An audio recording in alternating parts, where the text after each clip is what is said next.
За жаргах наран хүчийн шууд хөтөлбөр маань хөгжлөн сонсогч та бүхэнд хүрж байна.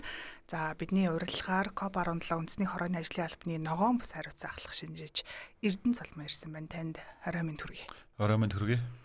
За Монгол улсад одоо нэг хэдхэн хоногийн дараа шүү дээ, 8 дугаар сарын 17-оноос 28-ны хооронд Улаанбаатар хотын цөлжилттэй тэмцэх тухай Нэгдсэн үндэсний байгууллагын конвенцийн талуудын 17 дугаар баг хурал буюу COP17-г зохион байгуулахаар бол бэлтгэл ажлын гэрчимтэй хийгдэж байна. Тэгээ энэ талаар бас тантай ярилцъя. Энэ мэдээллийг бас иргэд сонсогчдод дэлгэрэнгүй бөгөөд ойлгомжтойгоор өгье гэд студидтэй таныг урьсан байгаа. Тэгэхээр бэлтгэл ажил өөр нь хэдэн хувьтай хэр явж байна вэ?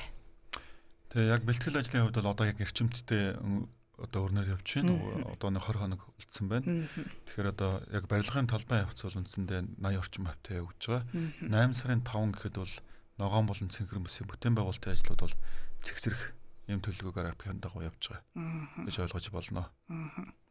Тэгээд энэ хуралд ч одоо дэлхийн 195 орны 10,000 гаруй төлөөлөгчд оролцох юм төлөвтэй байгаа юм байна. Тэгэхээр одоо байгаль орчны салбарт одоо хамгийн том олон улсын арга хэмжээ болох анх удаага одоо Улаанбаатар хотно зохион байгуулагдах гэж байна. Тэгэхээр сонсогчдод COP17 гэж яг юу юм бэ те? Монгол улсад зохион байгуулагдсанараа ямар ач холбогдолтой юм бэ гэдэг талаар бас ярилцъя. Тэгэлгүй яг COP17 талуудын байх хурал бол одоо Монгол улсад болж байгаа ер нь түүхэн хугацаанд болж исэн хамгийн том одоо хурал Монголд болж ин гэж ойлгож болно. За гадаадын бол нэг 10 орчим мянган зочид, дотоодын бол за одоо нэг 30 орчим мянга. За бидний тооцоогоор 42 мянган оролцогчд бол байх төлөвтэй байгаад байгаа. Энэ бол гэхдээ мэдээж цэнхэр болон ногоон бүс дээрээ тустай байгаа нийлбэр дүнгээр бол энэ багцааны тоо гарч байгаа. Цэнхэр бүс, ногоон бүсийн ялгааны асуудлууд бас энэ талаар бас хэрэгдэх хэрэгтэй байх. Тэгэхээр талуудын байх хурал гэж юу юм бэ гэх юм бол 1994 онд анхны одоо нүүбийн суур уран конвенц гэж байдаг. За нэгдүгürt нь болохоор урамсгалын өөрчлөлтийн конвенц, хоёрдугаарт нь биологи олон янз байдлын сур конвенц, гуравдугаарт нь бол цөлжилт газрын дараатыг бууруулах сур конвенц батлагдсан явдаг. Тэгэхээр одоо Монгол улсад болж байгаа нь бол энэ цөлжилт газрын дараатыг бууруулах сур конвенцийн талуудын 197 улсын одоо 17 дугаар хурал болж Монголд болж байна гэдэг зүйлийг бол онцлон тэмдэглэхэн зүйтэй байх. Тэгэхээр энд бол одоо урд өмнө болж байгаагүй Монголд бол одоо том шийдвэр гаргах. За нөгөө талд нэг талтаа бол шийдвэр гаргах асуудал, нөгөө талдаа дэлхийн хэмжээний том одоо зочин төлөөлөгчд бол одоо Монголд одоо маш олноороо ирж дэлхийн одоо олон улсаас Монголд одоо зочлох, Монголын одоо уламжлал авахын мэдлэг соёлтой танилцах. За нөгөө талдаа бол мэдээж хурлаас одоо цөлжилт газрын дараатлыг бууруулах чиглэлээр ирээдүйн 2 жил дэлхийн хэмжээнд юу хийх юм бэ гэдэг бодлогын бичиг баримтуудыг батлах ийм том арга хэмжээ бол Монголд болохоор төлөвлөлтөд ажиллаж байгаа гэж ойлгож байна. Сая хэллээ шүү дээ. Цэнхэр бүс, ногоон бүс гэд тэ. Тэгэхээр энэ цэнхэр бүс нь яг ямар учиртай, ногоон бүс нь ямар учиртай? Ер нь иргэд бол мэдээлэл айгүй хомс. Одоо яг энийг ойлгож мэдэх тийм хэмжээний биш байгаа даа л да. Асар ийм зөрүүтэй мэдээллүүд явагдаад байгаа учраас. Тэгэлгүй яг тэр ч утгаараа одоо би бас энэ ярилцлаганд бол цаг зав зарцуулаад оролцож байна. Шалтгаан нь бол одоо цэнхэр ногоон бүсийн ялгаана гэж юу юм бэ гэж их хүмүүс асууж байна. Бид нар хэрхэн яаж оролцох юм бэ гэж асууж байна. Ямар арга хэмжээнүүд одоо яг энэ бүсүүд дээр чинь болох юм бэ? Энэ өдрүүдэд юу болох юм? Ямар үр дүн хүлээгдэж байгаа юм бэ гэдэг талаар маш олон хүмүүс одоо өдөр тутамд мэйлэр болон одоо утсаар бол асууж байна. Тэгэхээр эхлээд би цэнхэр бүс гэж юу болох, ногоон бүс гэж юу болох ялгааны талаар хэрэндээ тайлбарлахыг хичээе. Тэгэхээр цэнхэр бүс гэдэг бол яг талуудын баг хурал болдог үндсэн бүс байгаа. Энэ бол нүүбийн хамгаалалтай бүс. За энд бол одоо яг нийтдээ бол 10 өдрийн хүрээнд одоо талууд маань хэлэлцээд за Монгол улсад одоо талууд маань хэлэлцсэний гол үр дүн нь ирээдүйн 2 жилд одоо дэлхийн хэмжээнд энэ цөлжилт газрын дараатлах ангийн эрсдлийг бууруулах чиглэлээр за тэр нь мэдээж бас урамсгалын өөрчлөлтийн асуудлууд бас давхар орж иж байгаа. За биологи олон зүйдлийн асуудлууд ч гэсэн давхар орж иж байгаа. Тэгэхээр энэ одоо 3 сур конвенцуудыг хэрхэн уялдуулж бас цааш нь явах юм бэ гэдэг чиглэлээр тэгээ мөн дээр нь Монгол улсаас санаачдууд дэвшүүлж байгаа. Цөлжилт газрын дараатлыг бууруулах чиглэлээр 3 одоо суурь одоо санаачлагыг Монгол улс дэвшүүлэн тавьж байгаа. Тэгэхээр энэ санаачлагуудын хүрээнд хилцээд за Монгол улсаас бол тал хэрийн төлөвлөгөөгээд нэгдсэн том бодлогын бичиг баримт батгдан гарна. Энийг хэлэлцээд тэгээ зөвшөлт түрээд энэ дээр яг одоо ямар шийдвэр байж болох вэ? Ямар шийдэл байж болох вэ? Ямар санхүүжилтийн их усур бас байж болох вэ гэдэг талууд хэлэлцээд тэгээ Монгол улсаас бол энэ бодлогын бичгийг батлахад одоо энэ 197 улсууд маань хэлцэнэ гэж ойлгож байна. За энэ бол үндсэндээ бол одоо товчхондоо цэнхэр бүс гэдэг маань хаалттай. Тэгээд одоо талуудын хилцээр болдог бүс гэж үзэж болно. За тэгэхээр цэнхэр бүсдэр бол гол арга хэмжээнүүд маань юу болж байна гэхээр мэдээж улс орнуудын павильонууд байршиж байгаа. Павильонууд гэдэг маань үзэсгэлэнгийн павильонууд байгаа. Мөн дээр нь тодорхой цөөн тооны одоо зэрэгцээ арга хэмжээнүүд байгаа. Энэ дээр бол хэлцүүлэг тий шилдэг туршлага танилцуулах арга хэмжээнүүд бол төлөвлөгдөд явж байгаа. Мөн үндсэн арга хэмжээнүүд мэдээж одоо талуудын хилцээр болно гэж ойлгож болно. За тэгэхээр ногоон бүс гэдэг асуудал эндээс гарч иж байгаа. Монгол улс одоо 2 дахь удаа энэ талуудын бах хурлын хүрээнд 2 дахь удаага одоо ногоон бүс гаргаж байгаа орн болж байгаа. Тэгэхээр ногоон бүсийн онцлог нь юу байх вэ? Ямар оролцоотой байх вэ гэдэг тал дээр бол одоо яг бид нар ажиллаад явж байна. Монгол улс ногоон бүс зохион байгуулж байгаа ач холбогдлууд бол ер нь маш олон байна. Ялангуяа ногоон бүс дээр яа гэм бэ гэхээр чөлөөт бүс гэж болно. Одоо хаалттай биш, нээлттэй, олон нийтэд одоо бүх хөссөн сонирхсан мэдээлүүд авах бүрэн боломжтой. Жишээлх юм бол яг одоо бид нар дээр одоо байж байгаа төлөвлөгөө суулаад сууж байгаа бид нар дээр бол нийтдээ 110 хилцүүлэг. 150 төсөлд танилцуулах арга хэмжээ. За 60 шилдэг туршлага танилцуулагдахаар одоогийн байдлаар хөтөлбөр нь босголоод явж байна. За энэ бол яг үндсэндээ 3 одоо том тайзан дээр болох арга хэмжээний тухай ярьж байна. Хилцүүлгийн зааланд болох арга хэмжээний тухай ярьж байна. Тэгэхээр энээс гадна дахиад 39 одоо үзэсгэлэнгийн павильон байгаа. Үзэсгэлэнгийн павильон гэдэг нь дэлхийн хэмжээний за ер нь бол маш олон орнууд бол энэ үзэсгэлэнгийн павильоноор бас гарахаар байна. Тэгэхээр энэ бол ганцхан Монгол улсын одоо цөлжилт газрын дөрөлтийг бууруулах туршлага биш. Дэлхийн хэмжээний туршлагууд бол одоо ногоон бүс дээр бас танилцуулагдана гэж ойлгож болно. За тэгээд мөн павильонууд дээр бол тэр үзэсгэлэнгийн павильонууд дээр бол бас зэрэгцээ арга хэмжээнд болж байгаа. Тэгэхээр нэгдсэн тоогоор наваад үзүүлнэ 2400 орчим арга хэмжээ ногоон бүс дээр болно гэж ойлгож болно.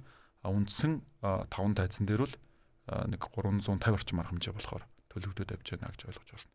Тэгэхээр түрүүний миний ярьсан хилцүүлэг, шилдэг туршлага, төсөл танилцуулах арга хэмжээнүүдээс гадна ногоон бүс дээр соёл урлагийн арга хэмжээнүүд бол өдөр болгон төлөвлөгдөж явж байгаа. Өдөр болгон одоо соёлын арга хэмжээнүүд бол болж байгаа. Энэ дээр бол манай 21 аймгийн одоо соёлын арга хэмжээнүүд байгаа.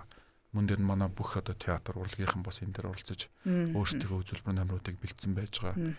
За мөн дээр нь бид нар ногоон бүс дээр төлөвлөж байгаа кино театр төлөвлөж байгаа. Энд дэлхийн хэмжээний бас маш олон гэхээсээ илүү яг цөлжилт газрын дөрөлтийг бууруулах чиглэлээр дэлхийн хэмжээний бас шилдэг кинонуудын нээлтүүд болохоор бас төлөвлөгдөд явж байгаа. Тэгэхээр ногоон бүс бол маш сонирхолтой олон нийтийн оролцоо хангасан нэг талдаа нөгөө талдаа маш сонирхолтой тэгээ нээлттэй бүс байх.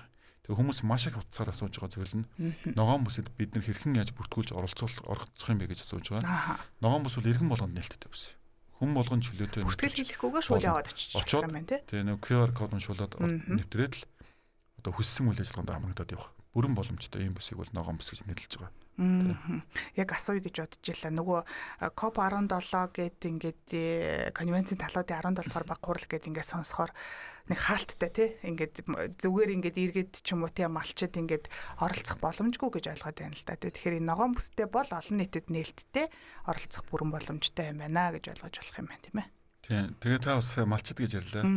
Яг ногоон бүс дээр бол бид нар гол зорж байгаа зүйл нь юу юм бэ гэхээр мэдээж Монгол улсад болж байгаа юм чинь бид нар өнгөрсөн хугацаанд монголчуудын уламжлалт байгаль хамгааллын мэдлэг гэж яг юу яриад байгаа. За ялангуяа одоо манай нүүдлийн мал аж ахуй юунгээр онцлог, бэлчээрийн мал аж ахуй юугаараа онцлог. Манай нүүдлийн ахуй соёл юугаараа онцлог давуу талтай юм. Дэлхийн хэмжээнд бид нар харуулж болох одоо бахархаж болох юу байгаа юм бэ гэдэг зүйлүүдийг бид нар бас үзэсгэлэнгүүд гаргаж одоо толиулж байгаа. Мөн дээр нь малчдын оролцоогоо бүрэн хангаж байгаа. Бүх аймагуудаас малчдыг бас оролцуулж байна. Залуу малчдыг оролцуулж байна. Дуу хоолойг нь сонсч байна. За гендерийн одоо тэгш байдлыг бас ногоон бүс дээр хангах буюу гендерийн асуудлыг одоо бас нэлээд олон хилцүүлгүүдээр бас яригдахаар төлөвлөгдөж байна.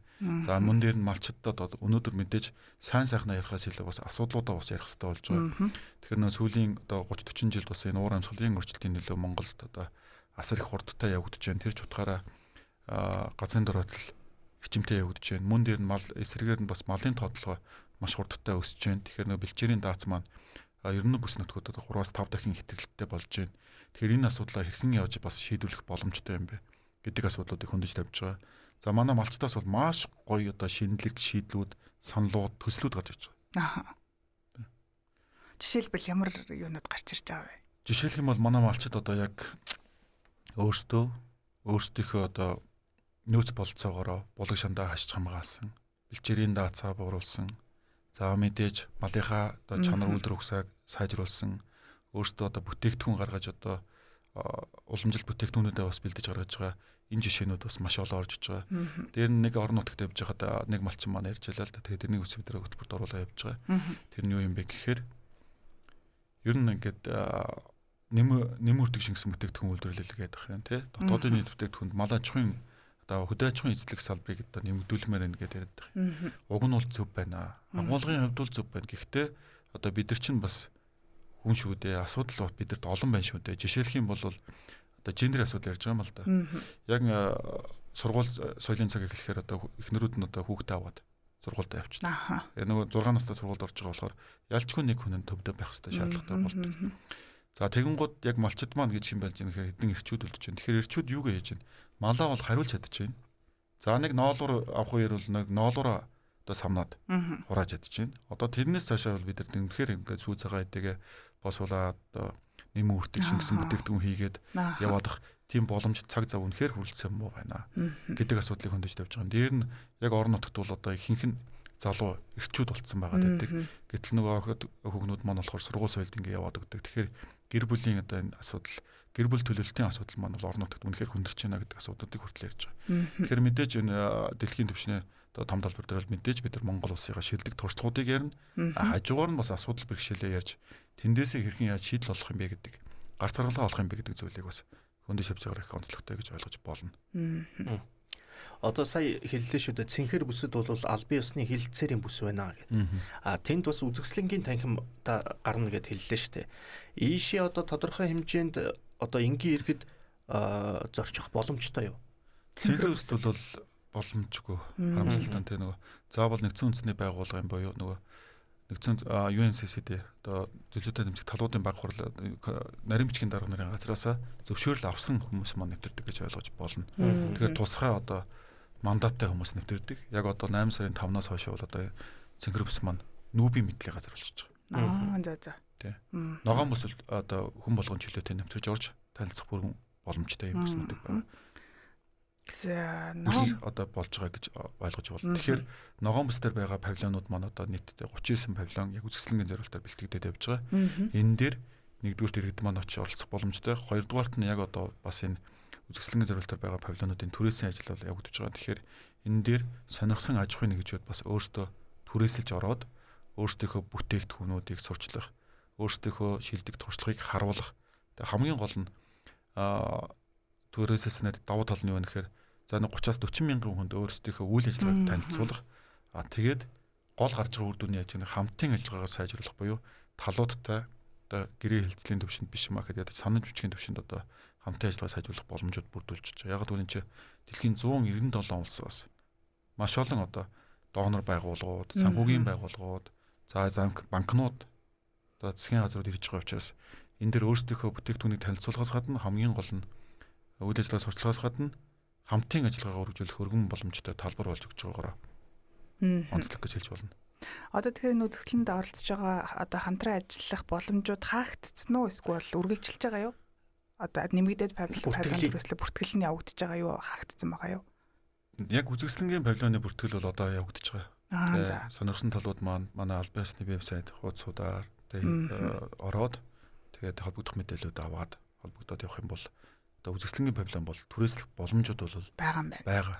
Ялангуяа бидний зорж байгаа зүйл нь дотоодын одоо бас манай шилдэг аж ахуйн нэгжүүд маань энэ дээр өөрсдийнхөө бүтээгдэхүүнүүдийг танилцуулж орж ирээсэй. За танилцуулахаас гадна хамтын ажиллагаа өргөжүүлээсэй. Тэгээд Монголд магадгүй ирээдүйд санхүүгийн урсгалыг нэмэгдүүлэх төр одоо санхүүжилтийг нэмэгдүүлэх төр боломж гарц гаргалгаануудыг энэхүү одоо КОП талуудын баг хурлын үеэр олж аваасаа гэж хүсэж байгаа. Тэгэхээр оролцоогоо бас улам нэмэгдүүлэхийг зорж байгаа. Тэгэхээр одоо хүн болгон сонирхсан байгууллагууд бол бидэнтэй холбогдоод нээлттэй байгаа. Одоо ерөнхийдөө ингээл сошиал орчинд КОП 17-г зохион байгуулад энэ их зардал гаргаад Монгол улсад ер нь ямар ашигтай юм бэ гэдэг асуудал бол олон нийтийн дунд бол нэлээд түлхүү байгаад байна л да. Яг ингээд одоо энэ 197 орны зочид төлөөлөгчд ирж байна.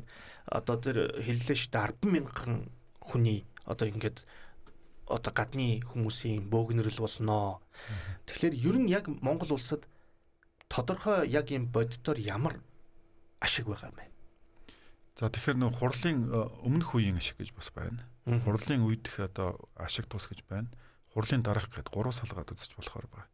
За яг хурлын өмнөх гэх юм бол одоо бид нар дээр бол өдөр тутамд маш олон улсаас одоо дэлхийн олон орноос Монголыг сонирхож байна, очиж үзнэ, КОП-ын хуралд оролцмоор байна гэдэг энэ одоо хүсэлтүүд ирээд байгаа. Тэгэхээр дэлхийн нийтээр эхний ээлжинд бол одоо анхаарлаа Монгол руу хандуулаад эхэлсэн байна гэж ойлгож байна. За тэгээ хурлын бэлтгэл ажилтай холбоотойгоор за хурал Монголд болж байгаатай холбоотойгоор маш олон донор байгууллагууд одоо Монголд одоо санхүүжилдэг буюу хамтран ажиллая, цаашдаа энэ газрын дөрөлт төлжилтийг бууруулах чиглэлээр ажиллая гэдэг саналуудаа тавиад эхнийхээ концептууд нь одоо ерөнхийдөө хэлцэгдээд явж байгаа гэж ойлгож болно.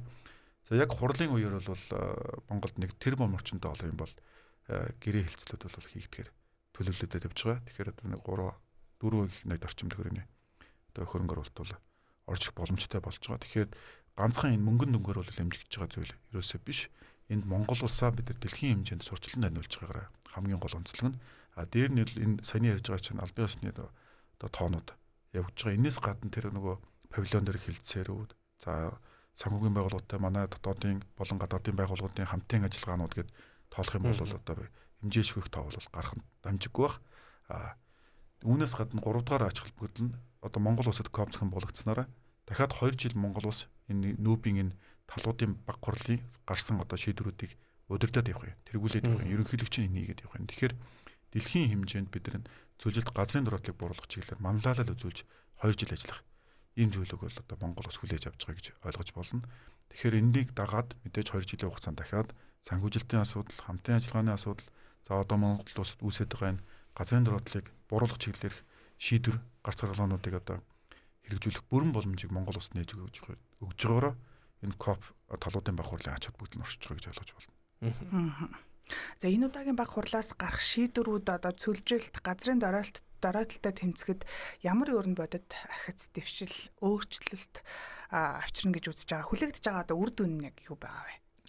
За нэгдүгээрт нь яг би нөгөө ногоон бус хараадсан учраас ногоон бус дээр дэлхийн хэмжээний олон орны шилдэг туршлагууд танилцуулагдж байгаа гэдэг бол Монголд бол одоос мөнгөөр хэмжихгүй бас үр дүн байх болов уу гэж бодож байгаа. Тэгэхээр ямар технологиуд байна, юуг нэвтрүүлж байна дэлхийн орнууд. Тэгэхээр бид нар ингээд яг ийш тийшээ явж одоо олон оронд зочиж одоо зардал гаргахгүйгээр яг Монголдо харах боломж үлдэж байгаа гэдэг бол нэг том үр дүн байх гэж харж байгаа.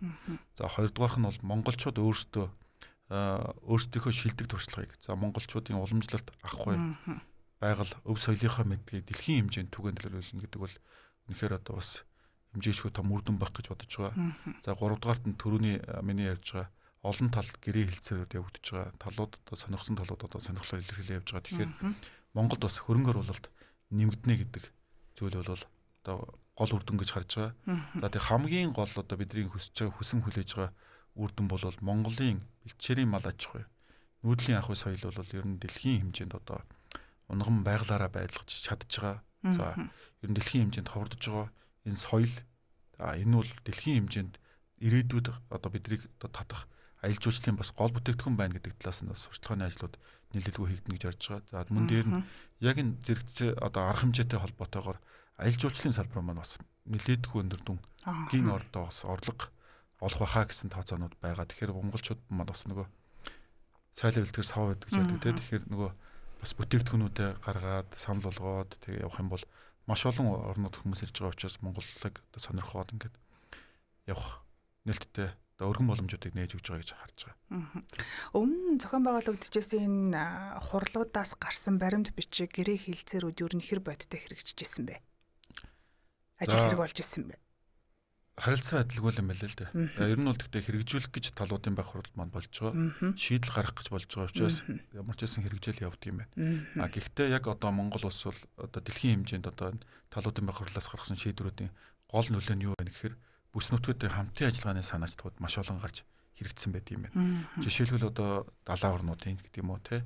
За манайх бол одоо хуурай гандуу бүс нутгийн улс орнуудын нэгдэл гарч явд юм байна. Тэгээ санаачлаг гарч явд юм байна.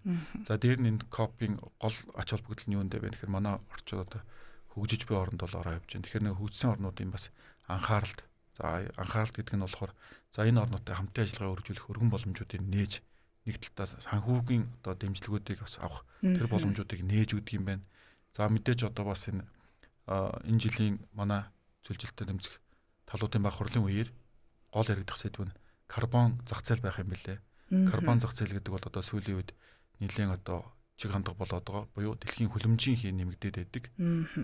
За энэ зорилт хөлөмжийн хийгээ бид нар яаж бууруулах юм бэ гэхээр одоо хөгжсөн орн нь хөгжиж буй орнуудад санхүүгийн дэмжлэг үзүүлэх байдлаар за агаарт байгаа хөлөмжийн хийг нь одоо тоон тутмаар нь үнэлж худалдаалдаг ийм системүүд байдаг. Тэгэхээр энэ системийн талаар бас Монголд нэлээд яригдах юм билээ. Газрын дөрвөлийг бууруулснараа хөлөмжийн хийг шингээж байгаа. Тэгэхээр энийг нь буцаад үнэлээд авах тэр тогтолцоонуудыг хэрхэн яаж бүрдүүлэх юм бэ гэдэг асуудал яригдах юм байна. Мөн дээр нь одоо Монгол улс манай Монгол улсын ерөнхийлөгчийн санаачилсан тэрбум мод хөдөлгөөн байгаа. Тэгэхээр яг Монгол улсын одоо энэ тэрбум мод хөдөлгөөнтэй адилхан санаачлаг гаргаж байгаа улс орнуудын бас улсууд болох юм байна. Цаашдаа яаж энэ хөдөлгөөнийг өргөжүүлэх юм бэ? Бүс нутгийн хэмжээнд болгож өргөжүүлэх юм бэ? За газрын дөрвөлийг ялангуяа нөгөө ойн доротлох хомсдлыг хэрхэн яаж бууруулах юм бэ гэдэг чиглэлээр бас маш олон хэлэлцүүлгүүд болох юм байна. Тэгэхээр үр дүнтэй хэлэлцүүлгүүд болоод шийдлүүд гараад явах юм бол Монгол улсад гэхээсээ илүү бүс нутгийн хэмжээнд орж ирэх санхүүжилтийн их өсвөр одоо санхүүжилт механизмууд бол одоо санхүүгийн их өсвөрөд нэмэгдэнэ гэдэг тэр зүйлүүд бас харагдаж байгаа. Тэгэхээр чиглэлийн л асуудлууд яригдаж байгаа гэсэн. За мөн дээр нь Монгол улс усны санаачлал гаргаж байгаа. Тэгэхээр усны санаачлагыг дээр хэрэгжүүлэх ямар боломж байгаа. Ялангуяа гандуу бүс нутгийн хувьд бол одоо энэ ус гэдэг бол одоо чанар нийтэн тэгэхээр энэ усаа яаж нөхөн сэргээх юм хамгаалах юм гэдэг асуудал дээр бол нэлээдгүй бас талууд хэлцэж шийдвэрүүд гаргах юм байна. А тэгээ Монгол улсаас бас түрүүний ярьсан миний дэвшүүлж байгаа 3 санаачлагын нэг нь байгальд суурилсан дэд бүхий шийдэл гэж байгаа.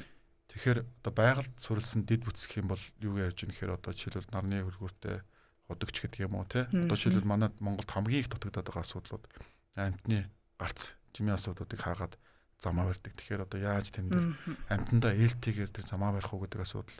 За тэгээ байгальд суурилсан гэдгийг үгний арталт нь юу гэдэг юм гэхээр экосистемийг эвдэхгүй байх гэдэг зүйл байдаг. Тэгэхээр одоо дороодч буй экосистемээ буцаад яаж тухайн экосистемд нь оруулах вэ гэдэг асуудлуудыг яригддаг гэсэн. Ойн экосистем байсан бол ойгоор нь буцааж яаж нөхөн сэргээх юм бэ те. Хэрийн экосистем байсан бол буцаад яаж хэрийн экосистем болохгүй гэдэг асуудлуудыг гаргаж тавьдаг гэсэн. Тэгэхээр энэ дээр маш олон одоо бас технологийн шийдлүүд бас яригдаж байгаагаар онцлогтой гэж хэлж байна. Одоо ингээд COP17-гийн хэмжээнд 197 орны маш олон төлөөлөгчд тэгээд ирэх гэдэг шүү дээ. А гэтэл манайх чинь яг энэ олон хүнийг хүлээж авах чадал нь хэрэг байх юм бэ? За нэг хэдэн жилийн өмнө Ромын папыг ирэхэд Ватиканы папыг ирэхэд бол зочид буудлын хүлээ авах чадал нь бол муу байсан гэдэг яригдчихсэн. Тэгэхээр энээс хойш одоо энэ COP17-г зохион байгуулагч нь бол олон жилийн өмнөөс яригдж эхэлсэн шүү дээ. Тэгэхээр энэ тал дээр ер нь ямар шүү ажлууд хийгдээд өнөөдөр яг энэ зочдыг хүлээж авах тэр зүйл хэрхэн хангагдсан юм бэ? За миний хариуцсан хэсэг бол ногоон бүс хариуцсан. За ажиллагаа. Гэхдээ таны манай дээр бас 12 дэд хороо гараад ажиллаж байгаа. Тэр нэг бэлэн байдлаа хангах үүднээс аюулгүй байдлын дэд хороо, за соёл аялал жуулчлалын дэд хороо гэж гарч байгаа. Яг соёл аялал жуулчлалын хороо маань бол энэ асуудлыг хариуцаад явж байгаа. Монгол улс хичнээн зочин эрх хичнээн бол бэлэн байгаа юм. За хэдийг нь одоо яг өндөр дээд одоо зочид төлөөлөгчд одоо олон улсын хүмүүстэй байлгах ингээд бүх одоо зохион байгуулалт тооцоонуудыг хийгээд эртнээс бэлдээд зохион байгуулалт хангагдаад явж байгаа. Гэхдээ би яг нарийн ширийн тоо мэдээллүүдийг бол өгдөг байна. Санхүүжилтийн талаар түрүү ярьсан. Тэг хөрөнгө оруулалт нэлээдгүй татах боломжтой гэж ярьсан. Тэгэхээр хөрөнгө оруулалт ер нь доллараар үнэлүүлэх хэд орчим одоо тэр бом гэдэг юм уу те сая гэдэг юм уу юм долларын одоо хөрөнгө оруулалтын төсөл хөтөлбөрүүдийг хэрэгжүүлэх боломжтой энэ мөнгөнд дүнг хэлж болох бол тийм хүлээлт юу ер нь байгаа юу? Тэгэл яг бидний одоо яг албан ёсоор бол 1 тэрбум доллар Монгол улс руу одоо 1 тэрбум гэдэг чинь 3.6 их найд хөрөнгө орчим тий. Эхний хэлцэнд яг албан ёсны одоо гэрээ хэлцүүлүүдийн хүрээнд бол хүлээгдэж байгаа. За энэ маань ч ер нь баг хангагдаад явж байгаа. Одоо анханаас эхнээсээ одоо Европын зэргийн босголтын банк ч гэдэг юм уу. Одоо Азийн хөгжлийн банк ч гэдэг юм уу. Одоо орж ирээд саналуудаа тавиад ингээд явж байгаа. Цаашдаа энэ урт хугацаанд бас одоо хөрөнгө оруулалтуудаа хийгээд явъя гэдэг байдлаар явж байгаа. Энээс гадна албан бусаар бол одоо бид нар бол хэмжиж мэдэхгүй, тоолж мэдэхгүй байна л да. Гэхдээ маш олон байгууллагууд санал тавьж байгаа. Монголд одоо яг манай чиглэлийн хамтарч ажиллахаар байгууллагууд байна уу? Чиглэлийнхээс гадна одоо түрүү ярьсан шүү дээ. Нөгөө уур амьсгалын өөрчлөлтийг одоо дасан зохицох, бууруулах чиглэлээр хамтран ажиллах одоо санхүүжилтээ өгөөд одоо нэгэсэндээ кредитийг нь манай тэр хөрөнгө оруулалт тал маань гаргаад бид нар болохоор модоо тариад тэр кредитээсээ тооцоолоод одоо мөнгө татах тэр боломжтой төслүүд байна уу? За бэлчээрийнхаа одоо даацыг бууруулад одоо нөгөө малын тоотлогоогоо чанаржуулаад гэдэг юм уу, тийм малаа чанаржуулаад тэндээсээ олсон карбон кредитийнхаа зах зээл дээр хамтрах боломжтой байна уу гэдэг байгууллагуудын саналууд маш их ирж байгаа. Мөн дээр За тэгэхээр ногоон бүс маань яг хэдий хэрийн том газар нутагт байршаад ямар үйл ажиллагаанууд болохын тэндээсээ яг ер нь бол юу гэдгийг хамгийн голлох үйл ажиллагаа гэвэл юу байх юм бэ? тэгэхээр 6 гад бол ногоон бүс маань байрлаж байгаа. 6 га гэхэлэр ч одоо хүмүүс бол нэг өөрийнхөө мэдэх юмар илүү баримжаал бол зүгээр байдаг штэ. Одоо юу гэдгийг 0.7 га газар хичнээн ширхэг байх юм ч юм уу те. 6 га надад хэр хэмжээх юм бэ те? Хөл бөмбөгийн талбай хэдийн ширхэг байх юм ч гэдэг юм уу те. Тэгэхээр ямар шүү одоо ингээд хүмүүст ингээд тодорхой ингээд нэг юм төсөөлөл авах юм хэрэгтэй байна л да. Тэ. Хөл бөмбөгийн талбай хэмжээ чи хэд байдаг вүлээ? Хөл бөмбөгийн талбай хэмжээ чинь 920 билүү 950 билүү нэг тэр хавцаа байд.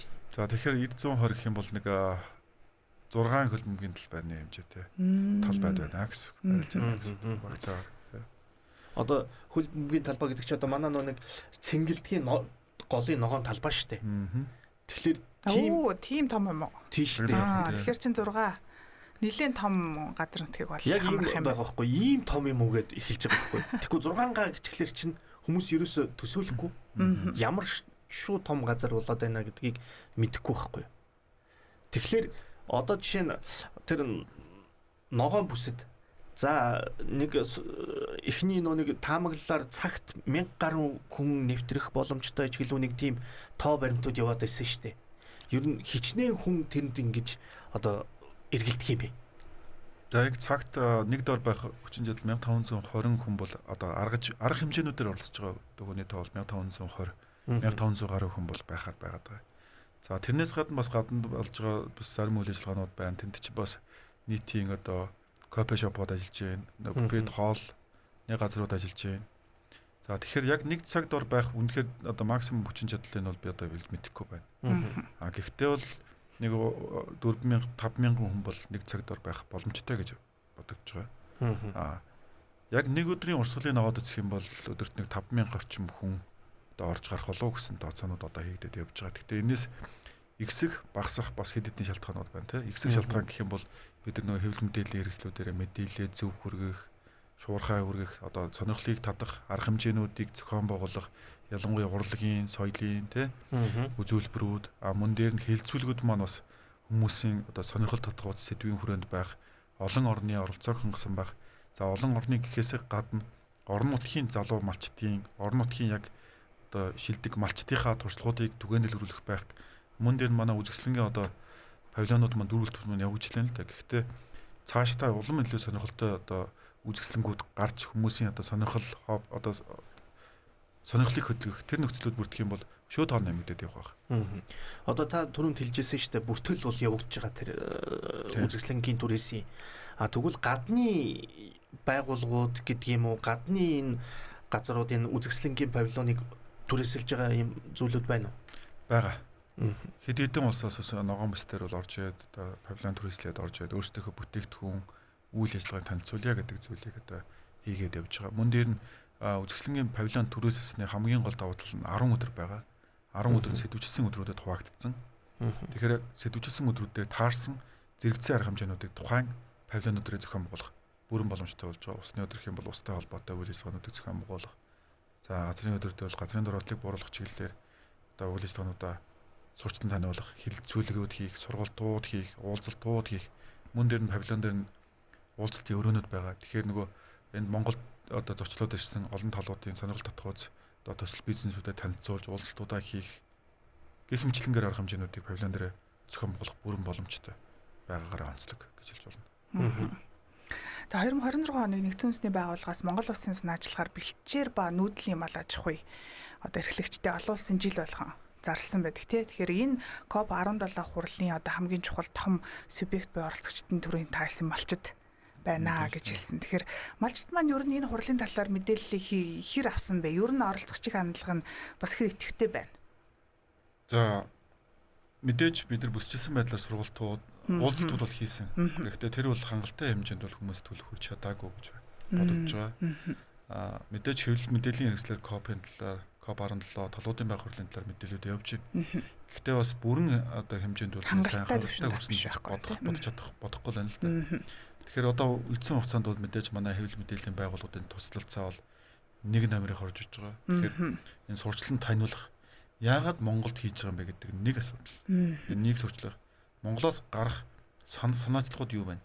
Энийг сурчлах, Монголоо дэлхийн хэмжээнд сурчлах энэ боломжийг олгож байгаа гэж байгаа зүйлийг бас сурчлах.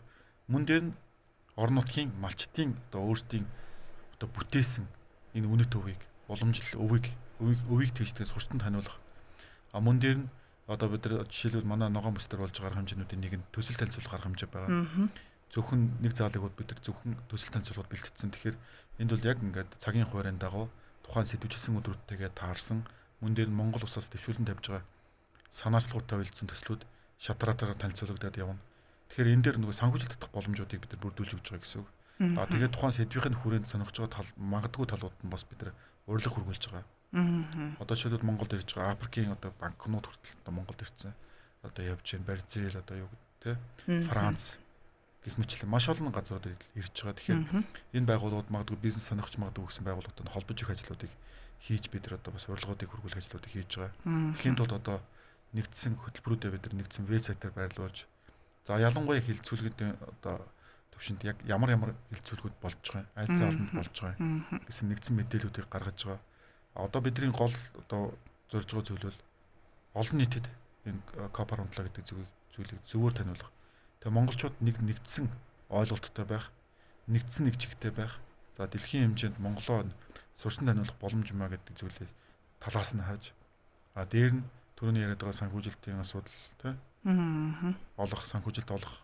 За мэдээж Монгол улсын санаачлага дахиад 2 жил Монгол улс тэргүүлээд явах энэ боломжийг бүрдүүлэх гэх мэтлэнгээр бол олон асуудлууд бол цаана яригдж байгаа. Тэгэхээр энэ Монгол болж байгаа COP-ын гол одоо ач холбогдол нь дэлхийн 197 орнд багахан ч гэсэн мэдээж одоо дэлхийн бүх хүмүүст бол Монголын талаар мэдээлэл түгээж одоо чадна гэж бодохгүй байна.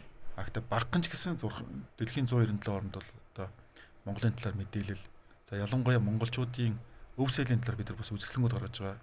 Соёлын бит бус өвийн үзэсгэлэнгүүд гаргаж байгаа. Тэгэхээр Монголоос сурсан нь бол дээр нь бид нар нүүдэлчин фестивал одоо зохион байгуулж байна.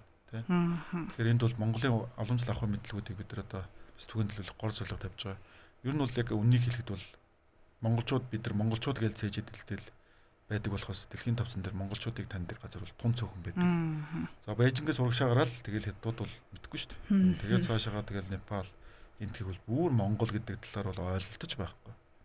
Чингис хаан гэж л мэддэг. Одоо өнөөдөр хүртэл бараг тэг гэртээ амьдардаггүй гэж асуудаг гадаад хүмүүс хүртэл байд юм билээ. Европынхан болохоор нэг Чингис хааны талаар бас нэг багц зэрэг мэддэг. За тэрнээс цаашаа бол нэг хэтэрсэн мэдлэг бол багтаа байдаг. Тэгэхээр одоо энэ COP Монголд болж байгаагийн гол ач холбогдол нь дэлхийн одоо Монгол гэж ийм орн байдаг шүү гэдэг зүйлийг сурсан таниулах. За энэний ардаас мэдээж ажил жуулчлалын асуудлууд агаад хөндөгдөх байх.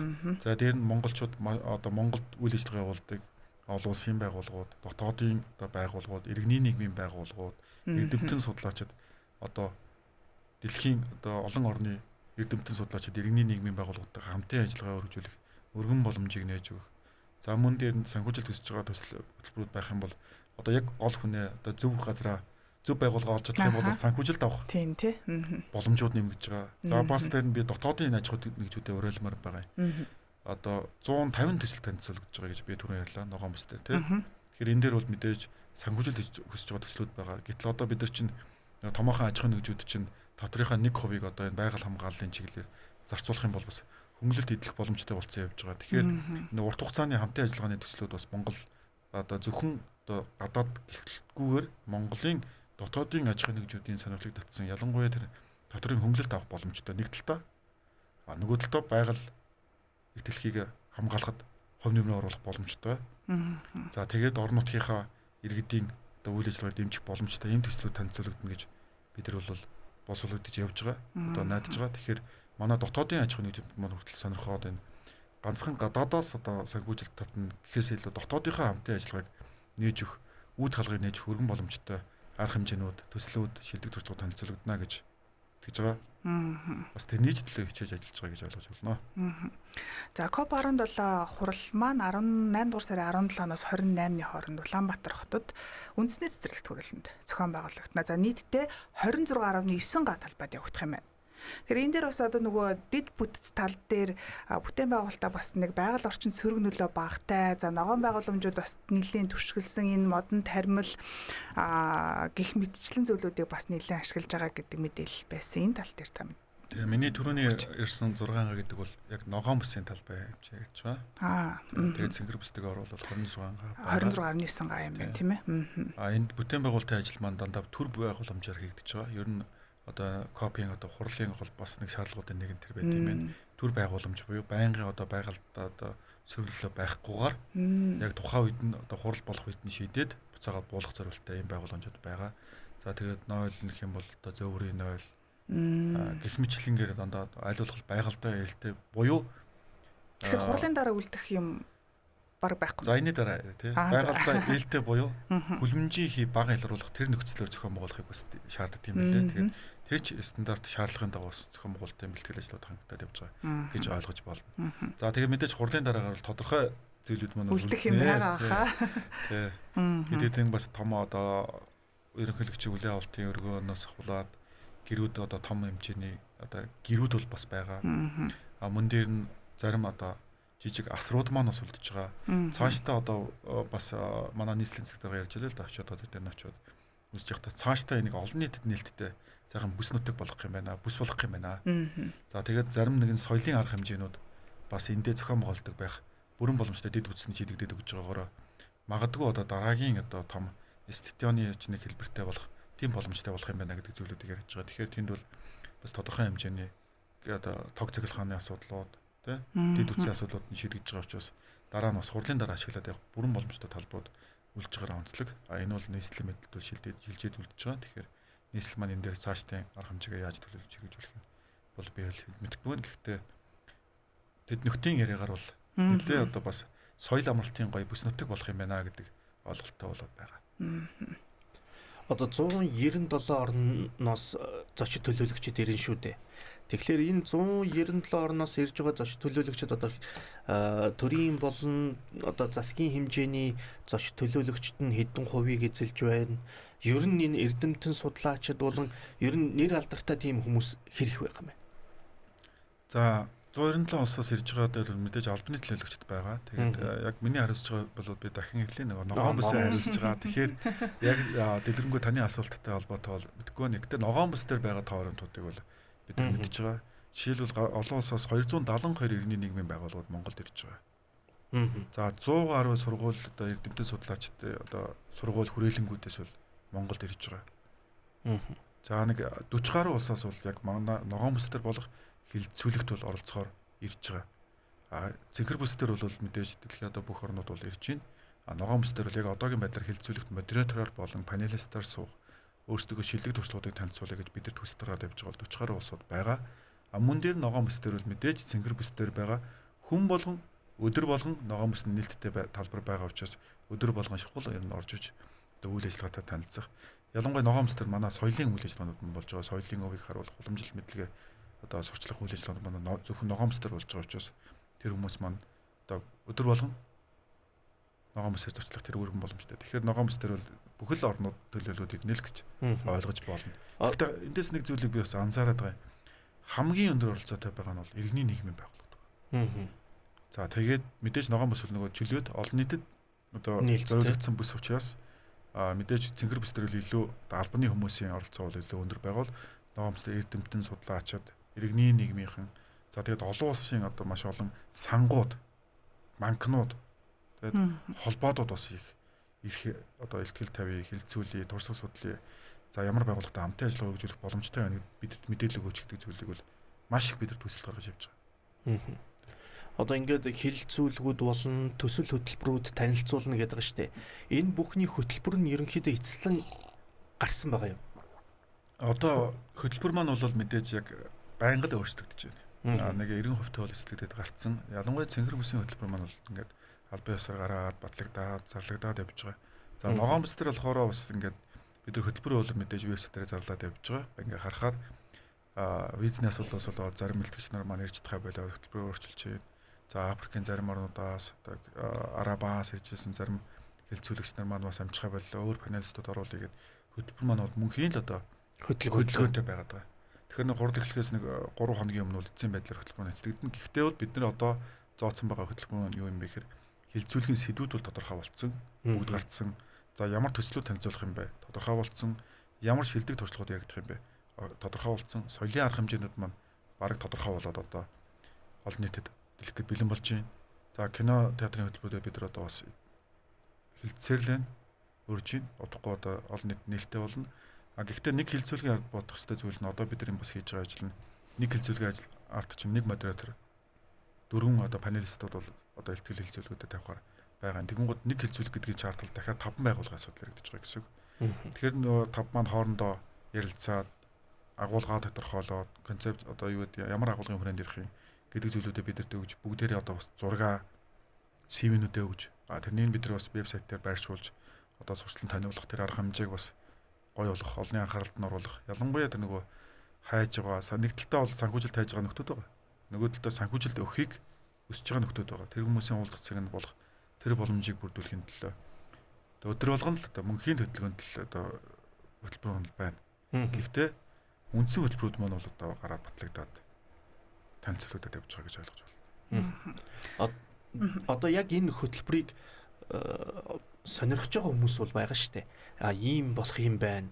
Мэдээлэлгүй байсан бол мэдээлэл аваад тэгвэл яг аль юу руу хандаж ямар вебсайт одоо нэрийг нь сайн хэлээд өгчвөл бас хүмүүс тэрийг сонирхоод за ийшээ ороод би энэ хэсгийн нэг хилцүүлэг энэ хэсгийн төсөл дээр очиж үзэж болох юм байна, бүртгүүлээд үзэж харж болох юм байна, оролцож болох юм байна.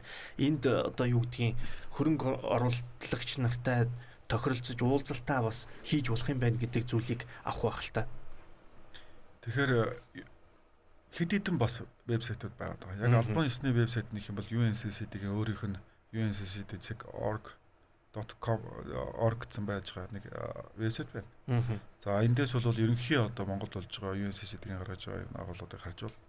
За бидэрт болохоор UNCCD COP17 тэгээд CIG.org гэсэн бас вебсайт байна. Яг бол энэ бол Монголд болж байгаа арга хэмжээнүүдийн талаар бидэрт оруулж байгаа манай вебсайт байгаа. Мөн дээр нь COP17 Green Zone CIG.com гэсэн вебсайт байна. Энэ болохоор яг ногоон бүс дээр юу болох юм бэ гэдэг саяны та бүхэнд асууж байгаа энэ хөтөлбөрүүдийн агуулгуудыг оруулсан вебсайтууд байна. Тэгэхээр мөн дээр нь манай албан ёсны пэйж хуудсууд байна.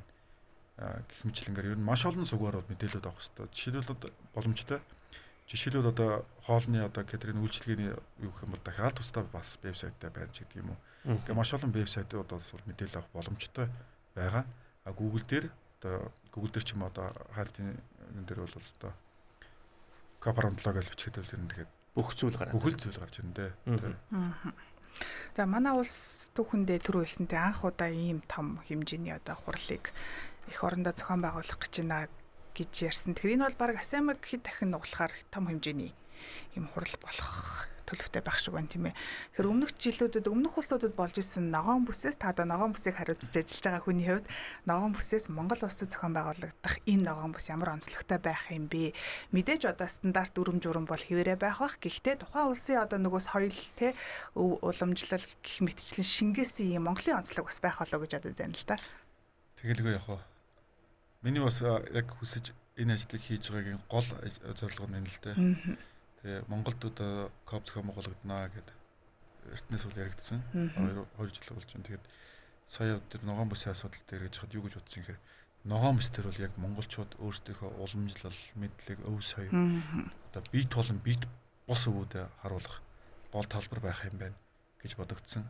Мөн дээр ногоон бүс дээрээ дамжуулж бид нар олон улсын анхааралд Монгол гэж нэг юм орн байдгийм байна.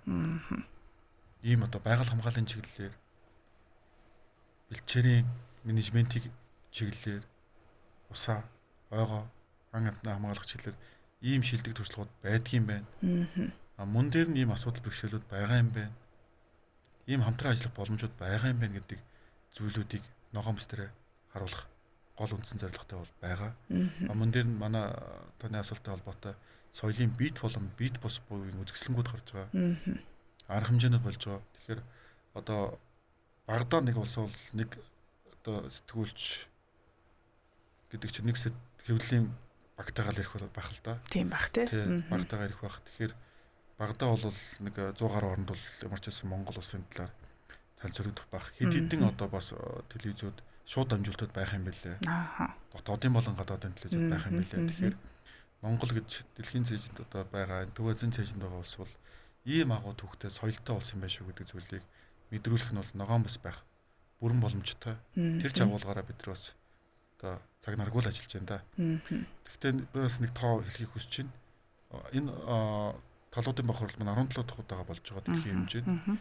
Гэтэл түүхэндээ анх удаага цэнхэр бүс дээр 725 арга хэмжээний санал ирсэн гэдэг одоо манай нүүбийнхэн бол одоо нарийн бичгийн газраас бол тэгээд байгаа. Тэгээд бүр өөртөө бүр цочдсон. Маш олон түүхэндээ ийм олон удаагийн санал олон одоо арга хэмжээний санал ирж байгааг юм аа. Тэгэхээр энэ юуг харуулж байгаа нэхэр дэлхийн нийтээр монголчуудад Монголд очиж үзхийг бас хүсэж байгаа хүмүүс маш их байдгийм байна гэдэг зүйлийг харуулж байна. За энэ зэрэгцээ арга хэмжээнүүдэд хүсэлт гаргаж байгаа байгууллагууд чинь мэдээж төрийн байгууллагаас гадна маш олон одоо санхүүгийн байгууллагууд байна. Тэгэхээр энэний ардталд Монголд бас хөрөнгө оруулалт хийхийг хүсэж байгаа маш олон газрууд байгаа байна гэдэг зүйлийг бол биднэртээ бол хэлсэн. Мөн дээр нь бас цэнхэр бүсэд хүсэлт гаргаад бас оролцож чадаагүй байгууллагууд маань ногоон бүсэд одоо 187 байгууллага бас одоо ногоон бүсэд оролцохоор хүсэлтээ илэрхийлээд явж байгаа. Бид нар хөтөлбөртөө оруулаад арга хэмжээндээ за бүтэн бол угаасаа нэг байгууллагад бидэрт одоо цаг гаргаад өгөх бүрэн боломжууд бол байхгүй байгаа байхгүй бид нэг талбайн лимит одоо цаг хугацааныхаа юуг харахалцах юм бол тэгэхээр бид нар ямар байдлаар ихээр олон улсын байгууллагын төлөөлөл, Монголын төлөөлөл, малчтын төлөөллүүд, эрдэмтэн судлаачдын төлөөлөл, иргэний нийгэм байгууллагын төлөөллүүд оролцуулсан байдлаар аль болох хилцүүлгүүдийг зохион байгуулж байгуулахаар төлөвлөөд өөрсдөө бас дунд нь санал тавьж, сэдвийн санал тавьж, дунд нь одоо хилцүүлж нөгөө эд маань бас нөгөө концепцийнхаа хүрээнд хилцүүлж ийн гэдэг чинь бас нэг талдаа хурлын нааж гэсэн одоо хамтын ажиллагаанууд бий болоод байна гэсэн. Одоо жишээлбэл ингээд Монголын хоёр газар одоо хоёр байгууллага гадны 3 байгууллагатай нэг дор ингээд бид нар оролцож байгаа юм л да. Тэгэнгუудаа бид нар хугацаа гаргахад за хурдан хугацаанд та хэд ингээд концепц өгөө, агуулга өгөө. Гэнгүүт маш хурдан чи онлайн хурлууд хийгээд тэгснээр бүр аль хэдийн нэг байгууллага маань тэгж шít санхүүжилттэй болчлоо. Нөө хайгаад байсан байгууллага маань сая бид нар хурлынхаа концепцийг бэлдэж явахдаа хилцүүлэг сэдвээ бэлдэхдээ баг энэ чи олчлоо гэдэргээд ярьж байгаа. Тэгэхээр энэний салбартууд эхнээсээ баг одоо ингээд хилцүүлгийнхаа хийгээчгүй байж тээ хилцүүлэг юуны тухай хийх вэ гэдээ ярьж байхдаа одоо үр дүнгээ гаргаж байна гэдэг зүйлүүдийг хэлж байгаа нь бол бас их таатай байгаа. Тэгэхээр энэ бол маш одоо олонний анхааралд орж байгаа арга хэмжээ бол мөнөөс мөн мэдээж гадуур бол янз бүрийн байдлаар мэдээлэлүүд бол явж ийлээ. Гэхдээ би дотроо юу гэж бодож байна гэхээр КОП Монголд болж байгаа гэдгийг бол монголчууд маань бүгдээрээ мэдээсээ бас мэдрээсээ за тэгээ үр дүн нь бас бидэрт одоо ганцхан мөнгөнд дүнгээр гэхгүйгээр одоо хурж ирээсээ гэдэг зүйлийг л одоо өсөж байгаа даа. Мэдээж одоо ийм том хурлыг зохион байгуулж байгаа учраас одоо сорилт бол их байгаа тийм ээ. Тэгэхээр ногоон бүсийг хариуцаж ахалж ажиллаж байгаа хүний хувьд одоо хамгийн том сорилт юу байна вэ? Хамгийн том сорилт оо. За ер нь өдөрт бол нэг 300-аас нэг 500 мэйлтэй бидрээд бол ажиллаж байна. За өдөрт бол зогсоо зайгүй утас дуурж байна. Тэгээд асууж байгаа зүйлүүд нь болохоор ногоон бүстэй орж болох юм уу? Яаж орох юм гэдэг асуудлуудыг маш их ярьж байна. Тэгэхээр нөгөө олон нийт маань нөгөө энэ талын ойлголтууд муу байгаатай холбоотой бас байгаа болов уу гэж бодогдож байгаа. Нэг талдаа сорилт болж байна. Хоёрдугаарт нь цаг хугацаа ерөөсөл өглөө босоход л маш хурдан одоо яана. Тэгээ нэг өдөр алдчихлаа. Тэгээ нэг өдрөд ингээл өдөр цаг минут хүртэл маш их хайрын санагдаж байгаа. Тэгээд дээр нь мэдээж бидний гол хүсэж байгаа зүйл бол тэр Монголд болж байгаа юм чинь бид нар Монголынхаа ахуй соёл уламжлалт мэдлэгээ яаж гоёор харуулах вэ? Яаж сурталчилан таниулах вэ гэдэг дээр бол маш их одоо бодлого одоо бодож байна. Дээр нь тэр олон улсын зочид төлөөлөгч ирж байгаа юм чинь Монголд бас нэг ирээд нэг хилцүүлэг суугаад явах биш тий. За Монголд нэг хамтын ажиллагаагаа нэг бий болгоод яваасаа. Гадаадынхан ч гэлтгүү дотоодын ч гэлтгүү тэр хамтын ажиллагаанууд өргөжөөсэй гэдэг утгаараа бид нар бас хилцүүлгүүдээ төслүүдийнхаа танилцуулгуудыг үр дүнтэй байлгахыг их хүсэж байгаа. Мөн дээр нь соёлын арга хэмжээнүүд болж байгаа. Тэр соёлын арга хэмжээнд дээр яг Монгол гэж ямар үндэстэн байдгийг бэ гэдгийг бас дэлхийн нийтээр харах тэр соёлын үзүүлбэр хөтөлбөрүүдийг бас оруулж ихийг хичээж байгаа. Мэдээж хоёр зүйлүүд бидэрт сордулж байгаа. Нэгдүгürt нь талбай хэмжээ маань 6 гавл үнэхээр бага байгаа. Хоёрдугаарт нь цаг хугацаа.